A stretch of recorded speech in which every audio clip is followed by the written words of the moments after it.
text messages from some random guy and wanted me to block the number since I have control of the account. I blocked it, then I went to Craig's website and posted a ASKreddit. I won't stand for harassment of my child. Recently, my daughter confided in me that she had been receiving a barrage of sexually suggestive text messages from an unknown individual. I swiftly took action by blocking the number associated with these unwanted communications, utilizing my control over the account. Feeling a sense of outrage and a desire for justice, I created a personal ad on Craigslist, posing as someone curious and inexperienced. The ad asked for explicit descriptions of a hypothetical encounter, and included the phone number of the person who had been sending my daughter those distressing messages. TLDR, I blocked a harassing number and then posted a similar ad to gather evidence. People say they bought our house back 2 months ago. Our lenders put our house on auction by mistake and acknowledge it was a mistake and that they will take care of it. Skip ahead, we start getting these LLC people showing up saying they bought the house and we need to move out. Rumors of our home's ownership have begun to circulate. Approximately 2 months ago, our lenders inadvertently listed our house for auction and have since acknowledged their error, assuring us that the situation will be rectified. However, a new development has emerged. Individuals representing various LLC entities have been visiting our property, claiming to be the new owners and instructing us to vacate the premises. Despite the repeated assurances from our lenders, we have received an eviction summons from one of these LLC entities. We are seeking guidance on the type of attorney we should consult and what potential actions may be taken to resolve this situation in Washington state. Whenever a news site puts up a paywall or makes me create an account, I never use that site again. I don't give a fuck. I don't care if the site guilt trips me. A lot of the extensions to bypass paywalls don't even work a lot of the time either.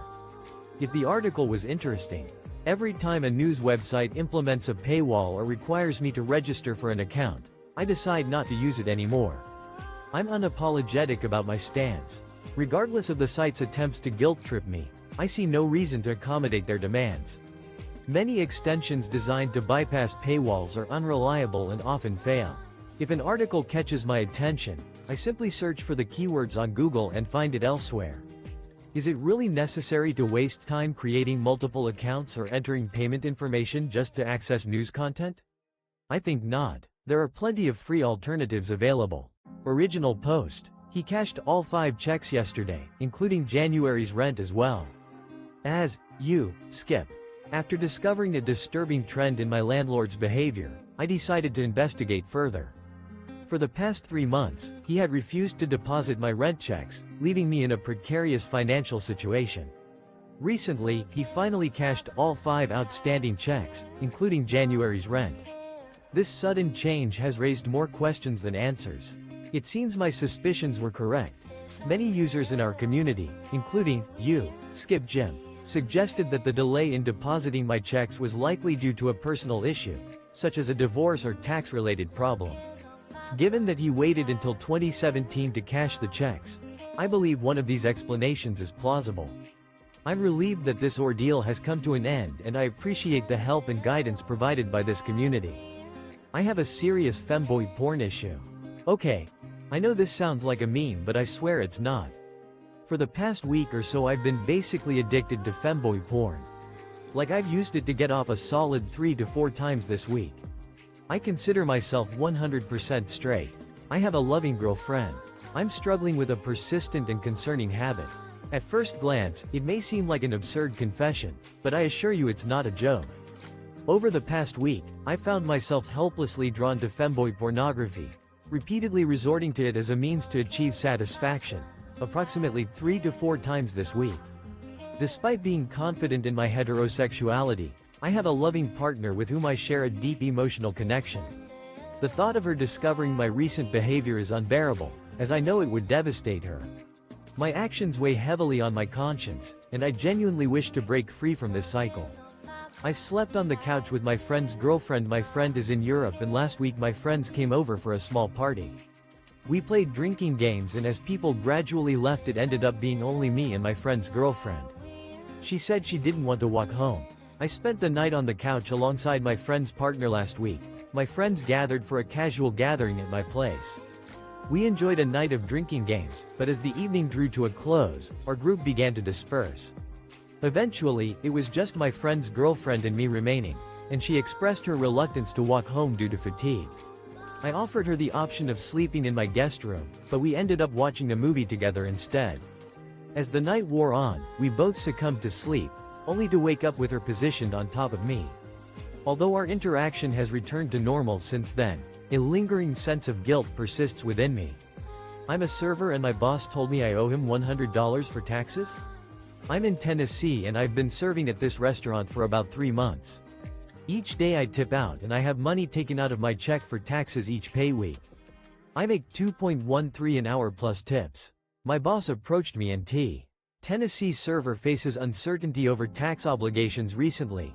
I found myself in a perplexing situation when my supervisor informed me that I was allegedly owed $100 in back taxes. As a server at this restaurant, I've been diligently working for approximately 3 months. My compensation package includes a base wage of $2.13 per hour, plus tips, which are subject to tax deductions each pay period. My employer takes out a portion of my earnings for federal and state taxes, as is standard practice. My boss requested that I cover the supposed tax debt immediately, and I was expected to fork over the cash on the spot. I was taken aback by this unexpected demand, as I had assumed that my tax obligations would be handled directly with the Internal Revenue Service, IRS, at the end of the year. I'm left wondering why I was required to pay this amount to my employer, when I believed it was the IRS that would ultimately settle my tax liabilities. This experience has left me feeling uncertain and curious about the tax obligations of servers in the service industry.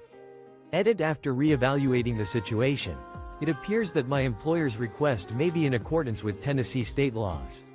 Under Tennessee Code Annotated Section 505121, employers or I regret not losing my virginity to a prostitute. All those people saying, save your virginity for someone who actually wants to have sex with you instead of a prostitute, can eat my ass. I would have been better off losing my virginity to a prostitute than a rapist gold dig. I wish I had chosen a more unconventional path to losing my innocence. To all those who preach about saving one's first experience for someone with genuine intentions, I have a different opinion.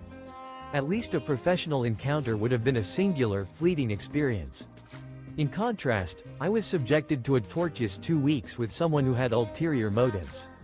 A high-priced escort may have seen me only once, but my ex-fiancée was relentless in her pursuit of financial gain, exploiting my vulnerabilities and using me as a means to an end. Her manipulation was relentless, and she even withheld my necessary medication, all while attempting to control my life. Sparkle's racial double standards spark